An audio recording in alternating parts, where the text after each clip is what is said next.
तो इस एनिमे की शुरुआत में हम किंग एंड शहर के एक राजा को देखते हैं जिसे तीसरा बेटा होता है, जिसकी वजह से वो बहुत खुश था। लेकिन उसी वक्त दूसरी तरफ एक पहाड़ पर 3 मीटेओर आकर गिरते हैं, जिसे देखकर किंग एंड शहर का एस्ट्रोलॉजर ये प्रेडिक्ट करता है कि ये समय बहुत ही अशुभ है, क्योंकि इसी समय बहुत सालों पहले एक गुजुआन नाम के बंदे ने जन्म लिया था, जिसने सभी जगह तबाही मचा दी थी। अब ये बात जानकर किंग एंड पैलेस के मंत्री और सैनिक उस तीसरे बच्चे को गुजुआन का दूसरा जन्म मानने लगते हैं और कहते हैं कि ये आने वाले समय में सबके लिए खतरा बन जाएगा। तो इन सब की वजह से राजा बहकावे में आकर अपने तीसरे बच्चे को आग में सेक्रीफाइस करने की कोशिश करता है। लेकिन उसी वक्त वहाँ पर राजा का दोस्त और पास के कबीले का लीडर आ जाता है और राजा से उस बच्चे को लेकर कहता है कि मैं इस बच्चे को पालूंगा और अगर ये सच में गुजुआन हुआ तो मैं इसे अपने हाथों से मार दूंगा। तो ये सुनकर राजा इसके लिए मान जाता है। लेकिन इस फैसले से बाकी मंत्री खुश नहीं थे। अब कई साल बीत चुके थे जहाँ हम उसी बच्चे को देखते हैं जिसका नाम असूले था, जो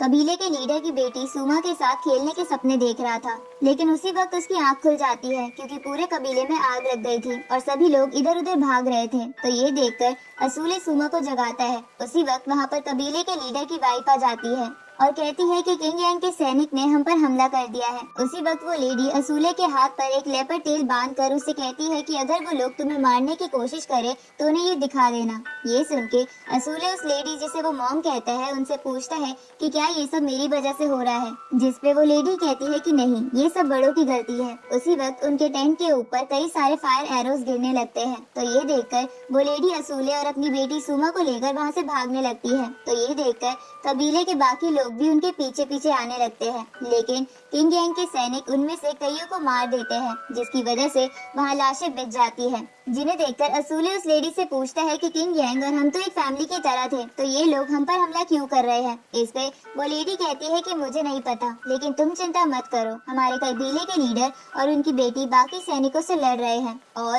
वो हमें कुछ नहीं होने देंगे, इसलिए हमें बस यहाँ से जल्दी दूर जाना चाहिए। इस तरफ हम उसी कबीले के लीडर को देखते हैं जो उन सैनिकों से लड़ रहा था। साथ ही उसकी बेटी भी इसमें उसका साथ दे रही थी, जिसकी मदद से वो कई सैनिक मार देते हैं। लेकिन उसी वक्त वहाँ पर उस राजा का पहला बेटा और सेनापति कई सारी फौज के साथ आ जाते हैं और उन पे हमला कर देते हैं। उसी वक्त वो कबीले का लीडर देखता है कि उसका कबीला जल रहा है, इसलिए वो लीडर अपने खास आदमी को असूले और सुमा को जाकर बचाने को कहता है। साथ ही उसे एक मैसेज भी देता है। तो ये सुन के वो खास बंदा कबीले की तरफ चला जाता है और दूसरी तरफ वो लीडर अपने लोगों को मोटिवेट करते हुए कहता है कि किंग यांग के लोगों ने अपने ही बनाए रूल्स को तोड़ दिया है और कई बार हमारे लोगों को मारा है, इसलिए अब हम भी पीछे नहीं हटेंगे। इसके बाद वो लीडर अपनी बेटी से कहता है कि मैंने तुम्हारी शादी के लिए बहुत सपने देखे थे, लेकिन लगता है अब वो पूरे नहीं हो पाएंगे। अब उन दोनों ग्रुप्स के बीच भयंकर वॉर स्टार्ट हो जाती है। इस तरफ उस लीडर का खास आदमी कबीले की तरफ जा रहा था, लेकिन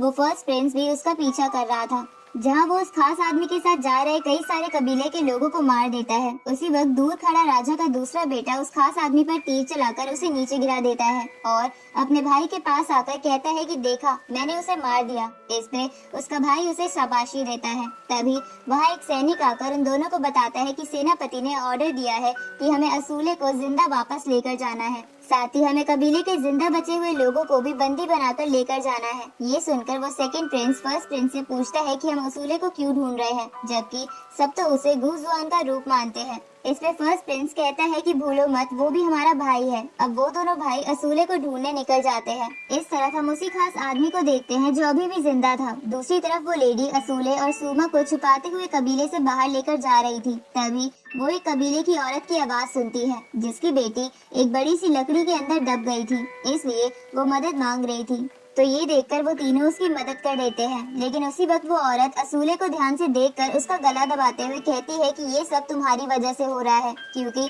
तुम एक डिजास्टर बॉय हो। पर तभी असूले की मॉम उस औरत को असूले से दूर कर देती है और उसे लेकर वहाँ से भागने लगती है। लेकिन असूले को ये सब देखकर कुछ भी समझ नहीं आ रहा था। आगे वो तीनों एक जगह छुप जाते हैं। तभी वहाँ वो खास आदमी आ जाता है और उस लेडी से कहता है कि असूले को यहाँ से दूर ले जाओ। तो असूले उनसे पूछता है कि कबीले के लीडर और उनकी बेटी का क्या हुआ। इस पे वो बंदा कहता है कि वो अभी लड़ रहे हैं और मुझे नहीं लगता कि वो बच पाएंगे। ये सुन के सुमा रोने लगती है क्योंकि वो लीडर की ही बेटी थी। तो वो खास आदमी सुमा से कहता है कि तुम्हें स्ट्रॉन्ग बनना होगा, यही तुम्हारे फादर की विश थी।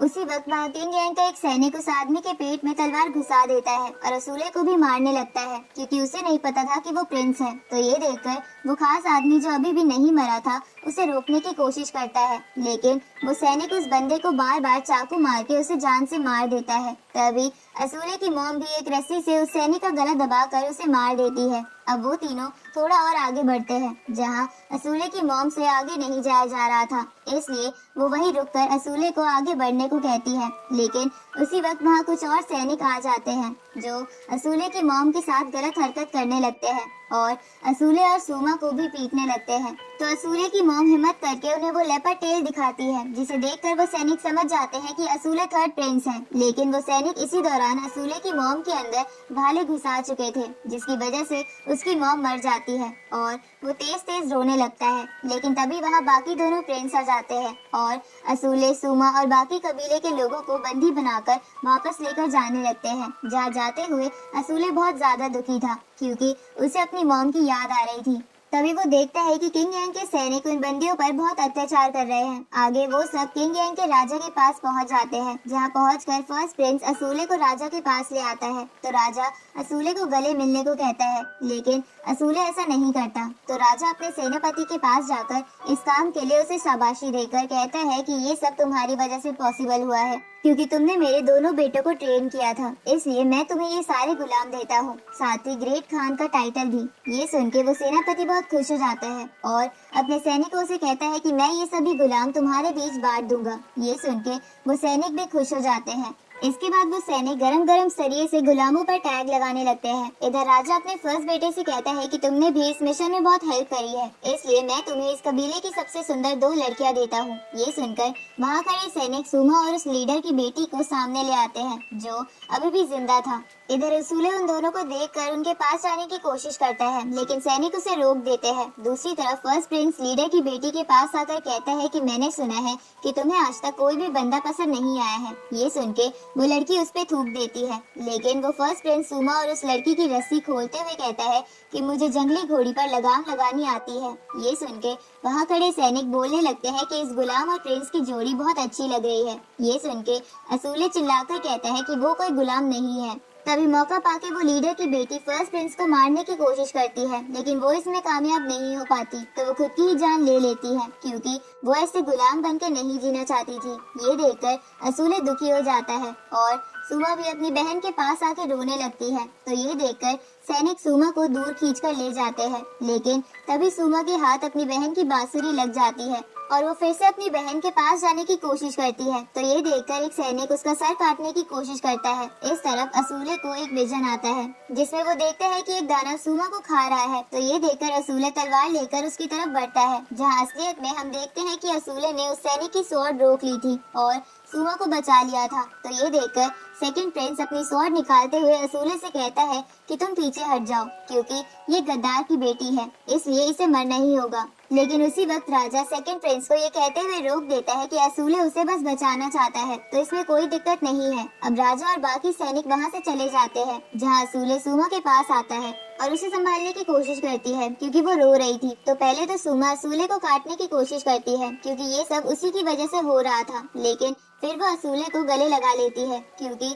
उसके अलावा अब उसका कोई नहीं था। आगे असूले राजा के पास आता है। तभी वहाँ एक सैनिक राजा के पास एक बॉक्स लेकर आता है जिसके अंदर उसी कबीले के लीडर का सर था। तो उसे देखकर असूले राजा से कहता है कि आपने इन्हें क्यों मारा, आपकी वजह से मेरी मदर और मेरी बहन दोनों मर गए हैं। ये सुन के राजा असूले से कहते हैं कि वो लीडर एक गद्दार था, इसलिए उसका मरना जरूरी था। इस पे असूले राजा से बोलता है कि वो बहुत अच्छे इंसान थे, तो वो गद्दार कैसे हो सकते हैं। ये सुन के राजा कहता है कि अच्छे इंसान और एक गद्दार में फर्क होता है, जो तुम्हें भी समझना होगा क्योंकि तुम किंग यांग के होने वाले राजा हो। इस पे असूले कहता है कि अगर उन्होंने कोई रूल तोड़ा भी होगा तो वो बस अपनी जमीन को बचा रहे होंगे। ये सुन के राजा उसे कहता है कि हम सिर्फ इतनी सी वजह के लिए किसी को नहीं मारते। उस लीडर ने बाकी कबीले वालों के साथ मिलकर हम पर अटैक करने का प्लान बना लिया था। इसलिए मुझे हमारे लोगों को बचाने के लिए उसे मारना पड़ा।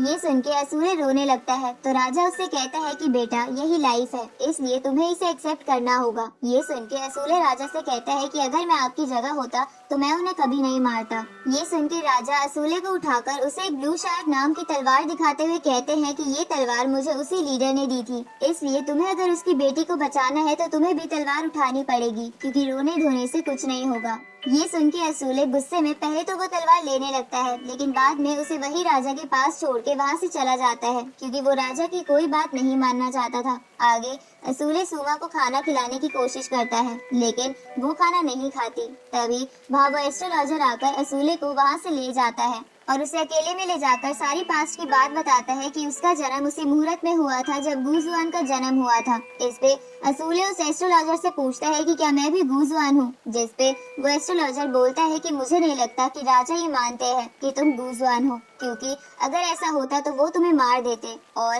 कभी कबीले के लीडर को देते ही नहीं। ऊपर से तुम्हें लगता है कि सब कुछ तुम्हारे साथ ही बुरा हुआ है, जबकि जब तुम्हारे फादर तुम्हारी एज के थे तब उनके फादर ने तुम्हारी ग्रैंड मदर के साथ उन्हें घर से बाहर निकाल दिया था, जहाँ उन्होंने बहुत मुश्किलें झेली थी। साथ ही कुछ गुंडों ने तुम्हारी दादी की इज्जत भी लूट ली थी, जिसकी वजह से उन्होंने शर्म के मारे सुसाइड कर लिया था और तुम्हारे फादर कड़कती ठंड में अकेले ही इधर उधर भटक रहे थे। लेकिन उसी समय उस कबीले के लीडर और उसकी मॉम ने तुम्हारे फादर को बचा लिया और आगे चलकर उस कबीले के लीडर ने तुम्हारे फादर की वापस से राजा बनने में मदद करी और फैसला किया कि वो राजा को मरते दम तक प्रोटेक्ट करेंगे। जिसके बाद राजा और वो लीडर बहुत ही अच्छे दोस्त बन गए। इसलिए भले ही राजा के तौर पे उन्होंने उस लीडर को मार दिया, लेकिन असलियत में वो भी तुम्हारे जितना ही दुखी है, क्योंकि वो उसे अपना भाई मानते थे। ये सुन के असूले चौंक जाता है। अब वो एस्ट्रोलॉजर असूले को फिर से वो ब्लू शार्क तलवार देता है तो असूले इस बार उसे ले लेता है और कहता है कि मैं भी उस लीडर की तरह ही एक अच्छा लीडर बनूंगा और सबको प्रोटेक्ट करूंगा।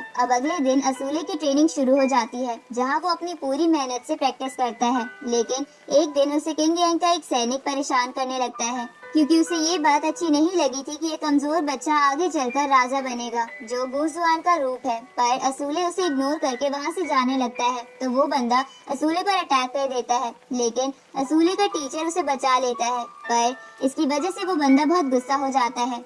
आगे जब असूले प्रैक्टिस करके वापस अपने टेंट की तरफ जाता है तो वो अपने टेंट के बाहर सारा सामान बिखरा हुआ देखता है। साथ ही वहाँ सुमा भी नहीं थी तो असूले उसे इधर उधर ढूंढने लगता है, जहाँ थोड़ी देर बाद असूले को सुमा उसकी बहन की ग्रेवयार्ड के पास रोती हुई मिलती है, क्योंकि उसे उस बंदे ने बहुत मारा था और उसकी बहन की बांसुरी भी तोड़ दी थी। तो ये देखकर असूले बदला लेने का डिसाइड करता है और तलवार लेकर उस बंदे के पास चला जाता है और उस पर अटैक करता है, लेकिन वो बंदा उससे आराम से बच जाता है, क्योंकि वो बंदा बहुत ताकतवर था और असूले बहुत कमजोर। तो ये देखकर वहाँ खड़े सैनिक असूले की हालत देखकर उस पे हंसने लगते हैं, लेकिन असूले हार नहीं मानता। पर तभी वो बंदा असूले को जमीन पर गिराकर लात मारने लगता है और उसे कहता है कि अगर तुम जैसा यहाँ का राजा बन गया तो ये शहर जैसा एरिया बकरी बन जाएगा। उसी वक्त वहाँ असूले को बचाने सुमा भी आ जाती है, लेकिन वहाँ खड़ा एक सैनिक सुमा को रोककर उसे पीटने लगता है। तो ये देखकर असूले को गुस्सा आने लगता है और अचानक से उसकी आंखें लाल हो जाती है और उसके फेस की नसें भी चमकने लगती है। तभी असूले उस बंदे को पीछे गिरा देता है तो वो बंदा फिर से असूले पर काबू पाने की कोशिश करता है, लेकिन असूले अचानक से बहुत ताकतवर हो गया था और वो उस बंदे का गला दबाने लगता है। इस तरफ हम उस राजा को देखते हैं जिसे वो एस्ट्रोलॉजर समझाने की कोशिश करता है कि अपने दोस्त को मारना तुम्हारी सबसे बड़ी गलती थी, क्योंकि वो बस जस्टिस पाना चाहता था, क्योंकि उसे सच पता चल गया था। ये सुन के वो राजा एस्ट्रोलॉजर पर गुस्सा करने लगता है तो एस्ट्रोलॉजर राजा से कहता है कि तुम चाहो तो मुझे भी मार सकते हो, पर फिर तुम अकेले पड़ जाओगे। दूसरी तरफ बाकी सैनिक असूले को उस बंदे से हटाने की कोशिश करते हैं, लेकिन वो किसी के काबू में नहीं आ रहा था। इस तरफ असूले विजन देखता है कि कोई गोल्डन लायन उसकी बॉडी पर काबू कर रहा है और वो चाहकर भी कुछ नहीं कर पा रहा है। तभी सुमा रोते हुए असूले को गले लगा लेती है, जिसकी वजह से असूले नॉर्मल होकर बेहोश हो जाता है। इस तरफ वो राजा एस्ट्रोलॉजर से कहता है कि मैं कोशिश करूंगा कि आगे ऐसा कभी ना हो, पर हमें भी इस दुनिया पर राज करना है, हम कब तक ऐसे ही जीते रहेंगे। इस पे एस्ट्रोलॉजर कहता है कि क्या तुम पूरी दुनिया पर कब्जा करने की सोच रहे हो। ये सुन के वो राजा कहता है कि हाँ, यही करना चाहता हूँ। उसी वक्त वहाँ एक सैनिक आकर राजा को बताता है कि थर्ड प्रिंस बेहोश हो गया है आगे हम असूले को देखते हैं जिसे विजन आता है कि उस गोल्डन लायन ने असूले के आसपास के सभी दानवों को खत्म कर दिया है और अब वो उसके पीछे पड़ा है। इस तरफ रियल वर्ल्ड में असूले को बहुत पेन हो रहा था और उसे राजा और डॉक्टर ने रस्सी से बांध रखा था। तभी डॉक्टर राजा से कहता है कि मुझे पक्का नहीं पता कि ये बच भी पाएगा या नहीं, क्योंकि मैंने ऐसी हालत किसी की नहीं देखी।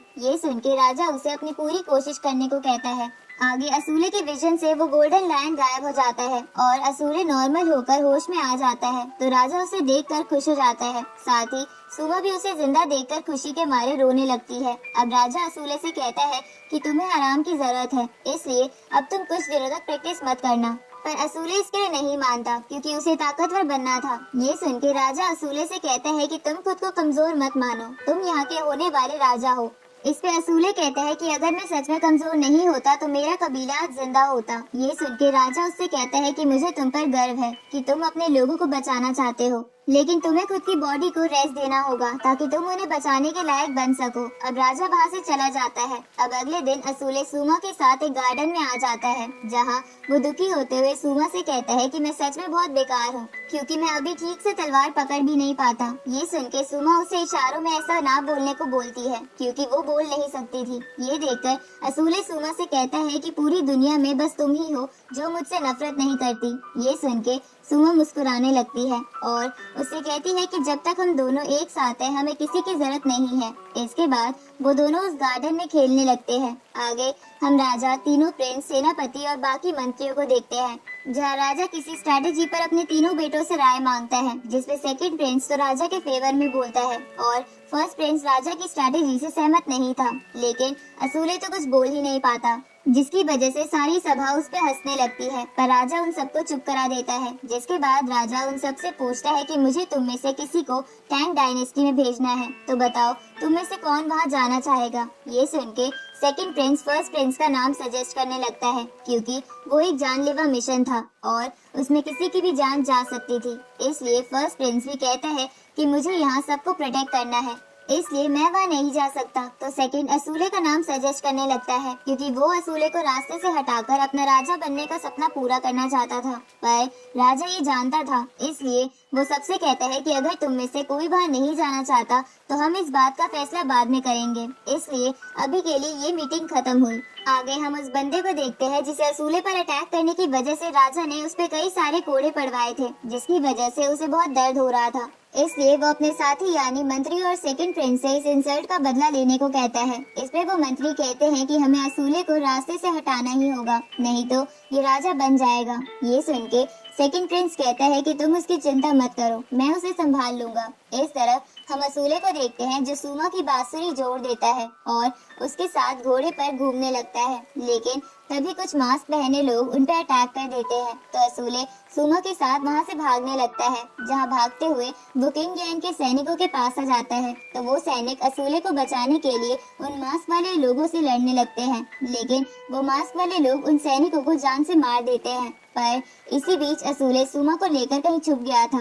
लेकिन वो समझ जाता है कि अगर वो दोनों एक साथ भागेंगे तो कोई नहीं बच पाएगा। इसलिए असूले उन मास्क वाले बंदों का ध्यान दूसरी तरफ करके वहाँ से भागने लगता है, तो वो लोग उसका पीछा करने लगते हैं। दूसरी तरफ सुमा राजा को ये बात बता देती है, तो राजा अपने दोनों बेटों को असूले को बचाने को भेजता है। साथ ही सुमा भी उनके साथ जाती है, लेकिन उन्हें समझ नहीं आता कि आगे कहाँ जाना है। तभी सुमा उन्हें बताने लगती है कि असूले उस डायरेक्शन में भागा है, पर ये देखकर सेकंड प्रिंस समझ जाता है कि उसकी पोल खुल सकती है। इसलिए वो सुमा को रास्ते से हटाने के लिए ये कहते हुए सुमा पर अटैक कर देता है कि तुझसे अपने मास्टर को प्रोटेक्ट तक नहीं किया गया।